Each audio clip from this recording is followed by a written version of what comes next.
बिल्लाहि मिनश्शैतानिर्रजीम बिस्मिल्लाहिर्रहमानिर्रहीम। अल्लाह के बाबरकत नाम से शुरू करते हैं जो बड़ा मेहरबान और नहायत रहम करने वाला है।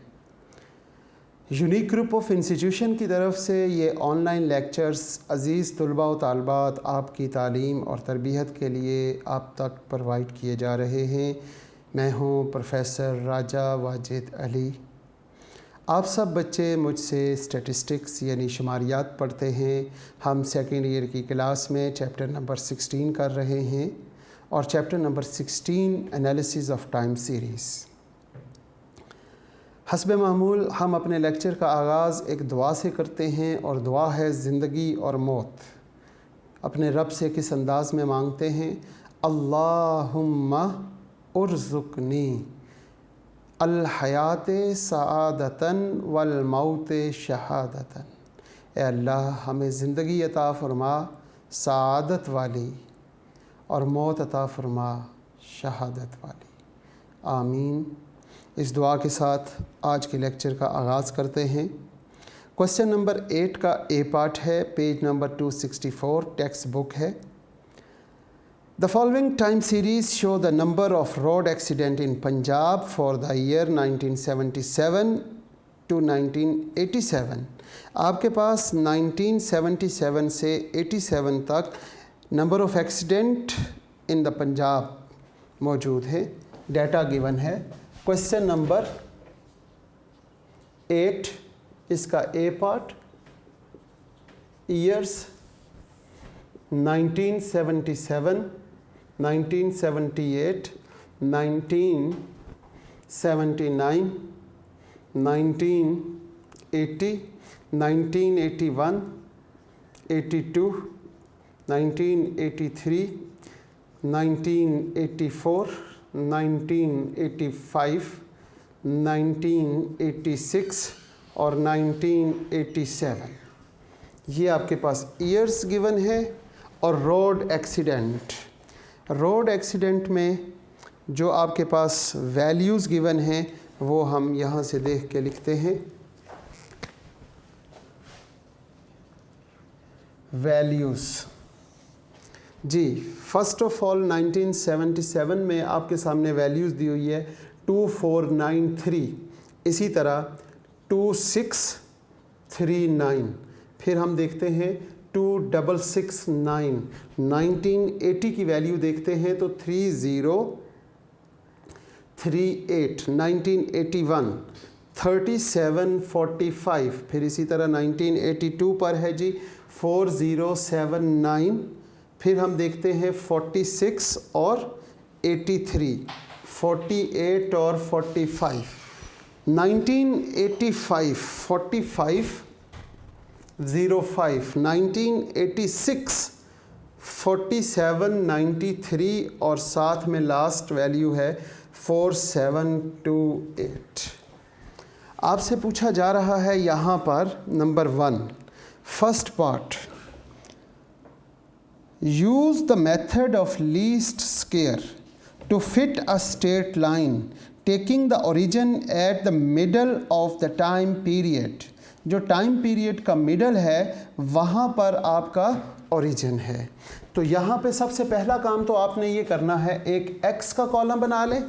फिर आपको मालूम है एक्स स्क्वायर और फिर साथ ही एक्स वाई दोनों को मल्टीप्लाई कर देंगे।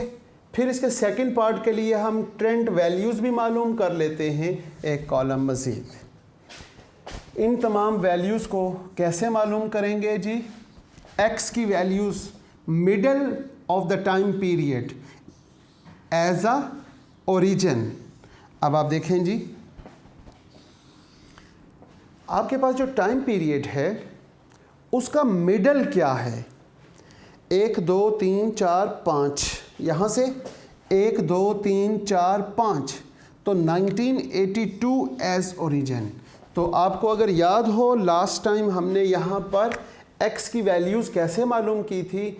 x की वैल्यूज़ मालूम की थी t, ये t जो है ये टाइम पीरियड को डिनोट कर रहा है, उसमें से माइनस करते हैं उसका ओरिजिन है 1982, तो 1982 ओरिजिन माइनस कर देते हैं, यहाँ पे सिर्फ 82 लिख दिया। 1982 जी 1982 जब इसमें माइनस करते हैं, सबसे पहले 1977 माइनस 1982, 1978 माइनस 1982, इसी तरीके से ये तमाम ईयर्स को 1982 से माइनस करेंगे और इससे नीचे वाले तमाम ईयर्स को भी 1982 से माइनस करेंगे और इसको भी 1982 से माइनस करेंगे। जब इसे माइनस किया तो आंसर 1 आ गया, सॉरी 0 आ गया। 1982 माइनस 1982 आंसर क्या आया? 0। 1983 माइनस 1982 एग्जैक्टली 1, फिर 2, फिर 3, 4 और 5। अब 1981 माइनस 1982 माइनस 1, 1980 टू 1982 यहाँ पर क्या होगा? -2, फिर -3, -4, -5।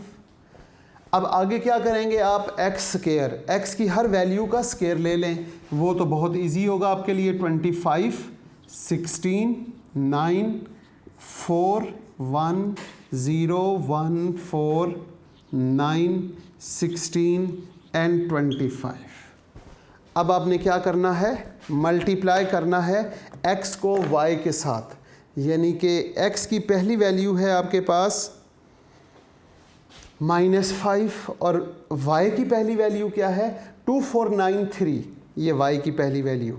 जब आप इन दोनों को मल्टीप्लाई करेंगे तो आपके पास जवाब क्या आता है? -12, यहाँ पे जवाब आ गया -12465।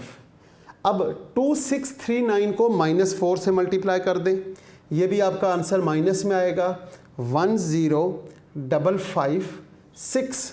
अब 2669 को -3 से मल्टीप्लाई करते हैं, -8007, फिर इसको -2 से मल्टीप्लाई करते हैं तो -6076 आ गया। इसको जब -1 से मल्टीप्लाई करेंगे तो -3745 आ जाएगा। इसको 0 से मल्टीप्लाई कर दें, इसको 1 से मल्टीप्लाई करेंगे तो हमारे पास आ जाएगा 4683। इसको 2 से मल्टीप्लाई करेंगे, 4683 के बाद हमारे पास जवाब क्या आता है जनाब? 9690। 4505 को आप 3 से मल्टीप्लाई करें तो आपके पास आंसर आएगा 13515। 4793 को 4 से मल्टीप्लाई करने पर आंसर आता है 19172। फिर आप 4728 को 5 से मल्टीप्लाई करते हैं तो आपके पास फाइनल आंसर आ जाता है 23640। ये आपके पास वैल्यूज़ आ गई। जब हमारे पास ये x और y कंप्लीट हो गया तो अब हमने इन तमाम वैल्यूज़, इन तमाम कॉलम्स का टोटल करेंगे। ये जो वैल्यूज़ होती हैं इन्हें हमने y से रिप्रेजेंट किया होता है, तो इसके टोटल को सम ऑफ y कहते हैं। क्या कहते हैं? सम ऑफ y का टोटल। जी, y की वैल्यूज़ का जब आप टोटल करते हैं तो क्या आता है? यहाँ से y की वैल्यूज़ का टोटल करेंगे तो आपके पास आंसर आएगा 42217। फिर आपने x की वैल्यूज़ का टोटल किया, वो सम 0 आ गया।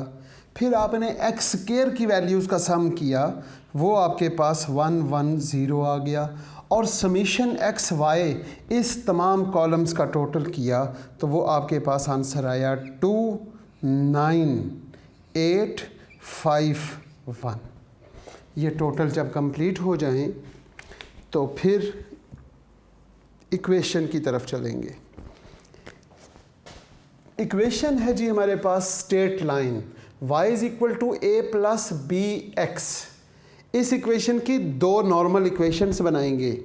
2 नॉर्मल इक्वेशंस बनाने की ज़रूरत इसलिए पड़ी क्योंकि इस क्वेश्चन में उसने कहा यूजिंग लीस्ट स्क्वायर मेथड। जब लीस्ट स्क्वायर मेथड होगा तो इसकी नॉर्मल इक्वेशंस बनाएंगे। नॉर्मल इक्वेशंस नॉर्मल इक्वेशंस कैसे बनती हैं? नंबर 1, पहली नॉर्मल इक्वेशन बनेगी समीशन से मल्टीप्लाई करने पर, और दूसरी नॉर्मल इक्वेशन बनेगी समीशन x के साथ मल्टीप्लाई करने पर। सिर्फ समीशन के साथ मल्टीप्लाई करें और दूसरी नॉर्मल इक्वेशन समीशन और जो b के साथ वेरिएबल होगा x, इसके साथ मल्टीप्लाई करना है। किसको? इसी इक्वेशन को। इस इक्वेशन को जब समीशन से मल्टीप्लाई करते हैं तो समीशन y आएगा। जब a को समीशन से मल्टीप्लाई करेंगे तो na आएगा, और bx को मल्टीप्लाई करेंगे, b कांस्टेंट है बाहर, और समीशन x आ जाएगा। फिर इसी तरह जब इसी इक्वेशन को समीशन x के साथ मल्टीप्लाई करेंगे तो समीशन x y आएगा। a को मल्टीप्लाई करने पे a इंटू समीशन x आ जाएगा, और इसको प्लस b के साथ मल्टीप्लाई करेंगे तो समीशन x स्क्वायर आ गया। जब ये नॉर्मल इक्वेशंस आपके पास आ जाएं तो आपने क्या करना है? फिर आपने इनमें वैल्यूज़ पुट करनी है। वैल्यूज़ पुट करेंगे कैसे? समीशन y, ये आपके पास समीशन y है, और इसका सम कितना है आपके पास? 42217 42217 इज इक्वल टू n 1 2 3 4 5 6 7 8 9 10 11 आपके पास है जी 11a और प्लस b और समीशन x, यहाँ पे x है और x का सम 0 है, इंटू 0। अब आपने इसको सॉल्व करना है। वैसे साइमल्टेनियस सॉल्व करते, लेकिन ये 0 हो गया। अब सॉल्व करना हमारे लिए बहुत इजी हो जाएगा। अब हम सॉल्व कैसे करेंगे जनाब? यहाँ पे लिखेंगे 42217 is equal to 11a, b into 0 0 हो गया, a की वैल्यू ही आ जाएगी 42217 डिवाइडिंग बाय 11। अब आप यहाँ पर इसको 11 पे डिवाइड करें और a का आंसर आ गया। फिर इसी तरह सेकंड इक्वेशन में आपने वैल्यूज़ पुट करनी है। समीशन एक्स वाई क्या है? एक्स वाई का सम 29851 इज इक्वल टू, अब हम देखते हैं a के साथ है समीशन x। समीशन x का टोटल तो आपको मालूम है 0 है। फिर आगे चलते हैं प्लस b, और b के बाद है समीशन x स्क्वायर। तो समीशन x स्क्वायर है हमारे पास 110, तो यहाँ पर इंटू 110 लिखेंगे। अब इसको भी सॉल्व करते हैं, तो इसको सॉल्व करने के लिए 29851 इज इक्वल टू, ये तो 0 हो जाएगा, यहाँ पर क्या बचा 110b। So b is equal to क्या आया 29851 dividing by 110 is equal to, इसको भी आप जब यूजिंग कैलकुलेटर सॉल्व करते हैं और कैलकुलेशन करेंगे तो उम्मीद करता हूँ कि आपके पास a और b का जवाब आ जाएगा। हाँ जी, अगर आप गौर करें तो a का जवाब आपके पास आ चुका है। a इज़ इक्वल टू 3837, यहाँ पे 3837.9 आ गया, और जब इसको डिवाइड करते हैं तो b का आंसर आ जाएगा 271.372। a और b की वैल्यूज़ आप इक्वेशन में पुट कर दें, जो आपके पास स्ट्रेट लाइन की इक्वेशन है। स्ट्रेट लाइन की इक्वेशन ये है, इसमें वैल्यू पुट करते हैं तो y is equal to a की वैल्यू है 3837.9 प्लस 271.372 और x, ये आपके पास फिट अ स्ट्रेट लाइन, आपके पास स्ट्रेट लाइन फिट हो गई। इसके बाद फर्स्ट पार्ट जब हमारा कंप्लीट होता है तो सेकंड पार्ट की जानिब चलते हैं। Find the trend values for this time series. ये जो टाइम सीरीज़ गिवन है इसकी ट्रेंड वैल्यूज़ मालूम करें। तो ट्रेंड वैल्यूज़ मालूम करने के लिए जो इक्वेशन आई वो आप यहाँ पे लिखें, और इस इक्वेशन में x की पहली वैल्यू -5 पुट करें तो यहाँ जवाब आ जाएगा -4 -3, और ये कंप्लीट कर लेंगे आप ये कॉलम।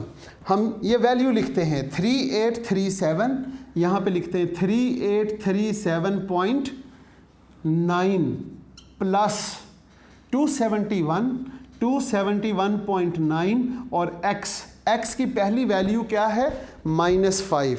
अब आप -5 पुट करें और -5 पुट करने के बाद 271.9 से मल्टीप्लाई करें, जो जवाब आए उसको प्लस कर दें 3837.9 में, तो आपके पास 1977 की ट्रेंड वैल्यूज़ आ जाएगी।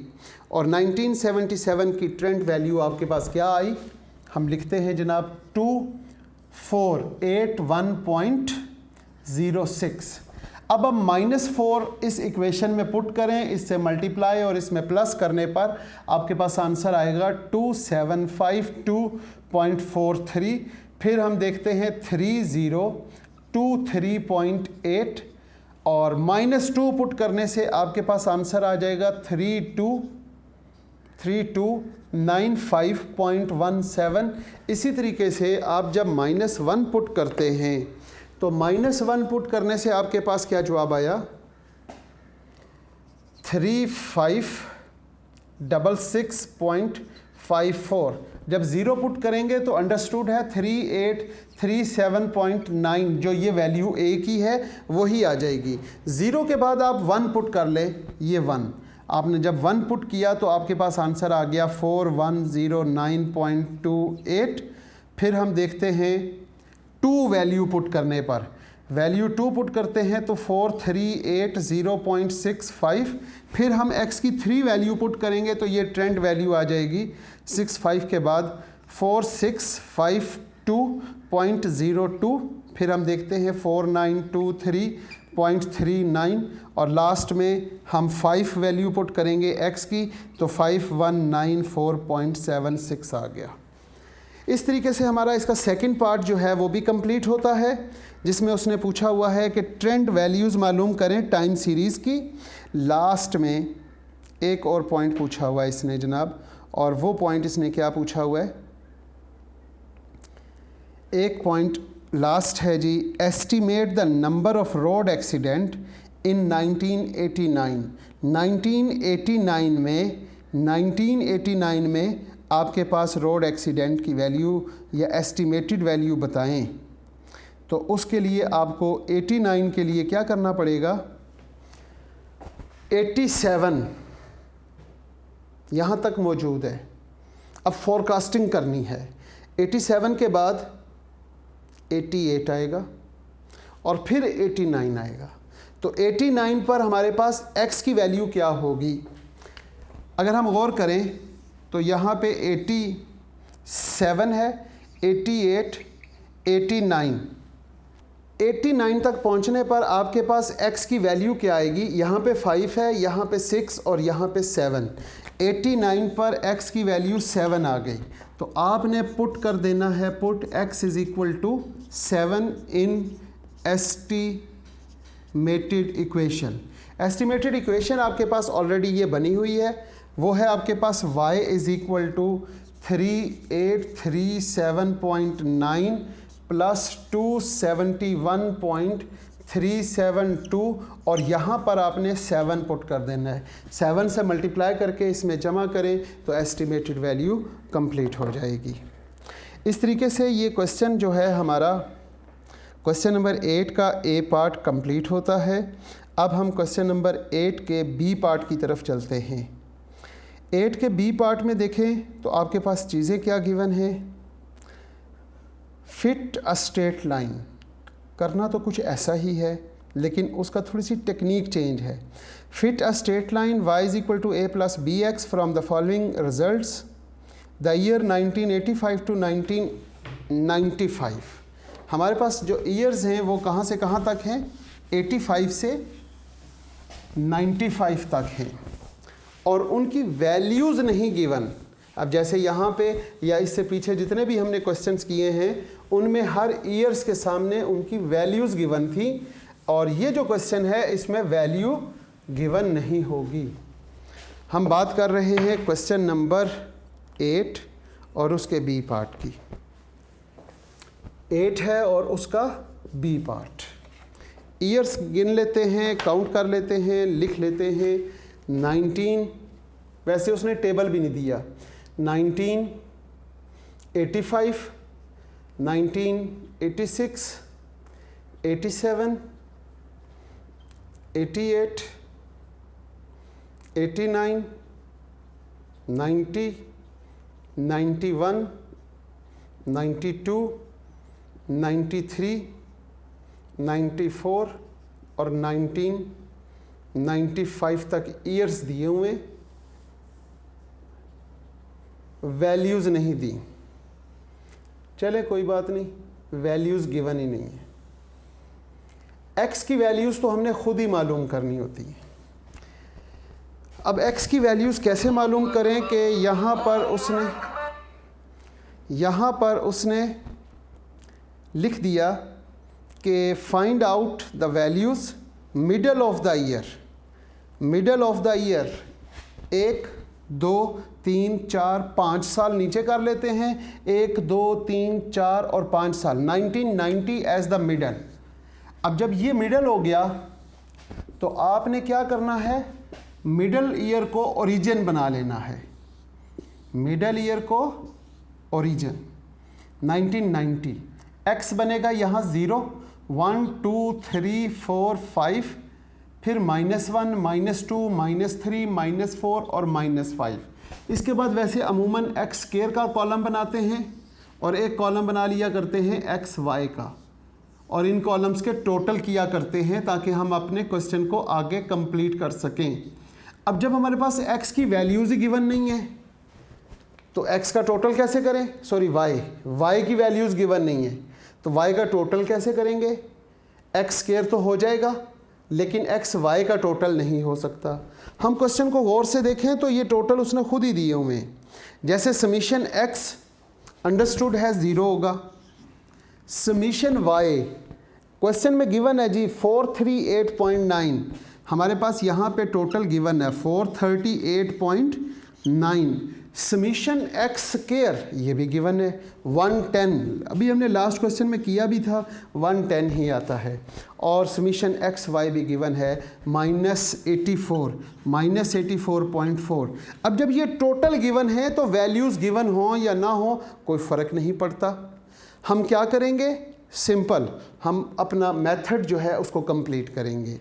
हमारे पास जो क्वेश्चन है अगर आप गौर करें तो y = a + bx, ये आपके पास इक्वेशन है, स्ट्रेट लाइन कह रहा है। नॉर्मल इक्वेशंस बनाने के लिए समीशन और समीशन x के साथ मल्टीप्लाई करेंगे, समीशन और समीशन x के साथ। जब आप इसको समीशन के साथ मल्टीप्लाई करते हैं तो summation y = na + b summation x, और जब समीशन x के साथ मल्टीप्लाई करेंगे तो summation x y = a summation x + b summation x²। ये दो नॉर्मल इक्वेशन हो जाएंगी। इन दोनों नॉर्मल इक्वेशंस में आपने वैल्यूज़ पुट करनी है। वैल्यूज़ कैसे पुट करेंगे, समीशन y, क्या कीमत है समीशन y की, 438.9। n कितना है हमारे पास, 5 ऊपर है, 5 नीचे, 10 और 1 ये आपके पास 11 हो गए, 11a + b, और समीशन x 0 है। अब जब ये 0 हो गया तो हमारे पास क्या बचा, 438.9 = 11a। a की वैल्यू कैसे मालूम करेंगे, 438.9 डिवाइडिंग बाय 11, और यहाँ से आपके पास a की वैल्यू आ जाएगी। इसी तरीके से इक्वेशन 2 में जब आप वैल्यूज़ पुट करते हैं यानी कि समीशन एक्स वाई आपके पास है -84.4, फिर हम क्या करते हैं इज़ इक्वल टू के बाद हमारे पास है जी a, हमने a लिखा, आगे है समीशन x हम देखते हैं तो x का सम 0 है, फिर हम लिखते हैं प्लस के बाद हम क्या करें कि b लिखेंगे और b के बाद समीशन x² हमारे पास 110 है तो हम यहाँ पे 110 लिख लेते हैं। ये तो 0 हो गया। अब हम क्या करें, -84.4 इज इक्वल टू 110b और यहाँ से b की वैल्यू -84.4 को डिवाइड 110 पे करेंगे तो आपके पास b की वैल्यू आ जाएगी। a और b की वैल्यू आपने कैलकुलेटर से सॉल्व कर लेनी है। डिवाइड करेंगे, एक को 11 पे और एक को 110 पे। अगर आप गौर करें तो आपके पास जब इसे डिवाइड करते हैं 11 पे तो आपके पास a की वैल्यू आ जाएगी 39.9 और जब इसे 110 पे डिवाइड करेंगे तो आपके पास आंसर आ जाएगा -0.767। a और b की वैल्यू आप स्ट्रेट लाइन में पुट कर दें। Very good. y is equal to a की वैल्यू क्या है 39.9 प्लस, यहाँ पे प्लस है लेकिन b की वैल्यू माइनस की है तो प्लस माइनस माइनस हो गया 0.767 और साथ x। ये जनाब फिट अ स्ट्रेट लाइन, हमने फिट अ स्ट्रेट लाइन कर ली। अब इस स्ट्रेट लाइन की वैल्यूज़ जो हैं वो ट्रेंड वैल्यूज़ पूछी हुई हैं इस सवाल में कि find the trend values of y as well. तो वो आपको सब बच्चों को मालूम है कि यही फार्मूला या यही इक्वेशन यहाँ लिखेंगे ट्रेंड वैल्यूज़ के लिए। 39.9 प्लस नहीं माइनस 0.767x और x की पहली वैल्यू -5 पुट करेंगे। x की पहली वैल्यू जब आपने -5 पुट की तो आप देखें कि आपके पास जवाब क्या आता है। वो आ जाएगा आपके पास 43.75, फिर आपके पास 42.98, फिर 42.21, 41.44, 40.67, 39.9 जब ज़ीरो पुट करेंगे। जब आप 1 पुट करते हैं तो जवाब आ जाएगा 39.13, फिर 38.36, 37.59, फिर 36.82 और 36.05। ये ट्रेंड वैल्यूज़ जो उसने पूछी थी ये आपके पास रिक्वायर्ड हो गई। यही आपका आंसर है। अगर आप गौर करेंगे तो नीचे आंसर में यही कंप्लीट कॉलम की वैल्यूज़ दी हुई हैं। आज के लेक्चर का हम यहीं पर इख्तिताम करते हैं इस दुआ के साथ। अज़ीज़ तलबा व तालिबात, आप जहाँ रहें खुश रहें, सलामत रहें, ईमान वाली और सेहत वाली ज़िंदगी अल्लाह पाक आपको अता करे। इसके साथ साथ जब हमारा आखिरी लम्हा हो इस दुनिया में तो ऐ हमारे परवरदिगार हमारी ज़ुबानों पे कलमा तैयब जारी फरमा दीजिएगा, ला इलाहा इल्लल्लाह मुहम्मदुर रसूलुल्लाह, ताकि हमारा ख़ात्मा बिल ईमान हो सके। आमीन। अल्लाह हाफ़िज़।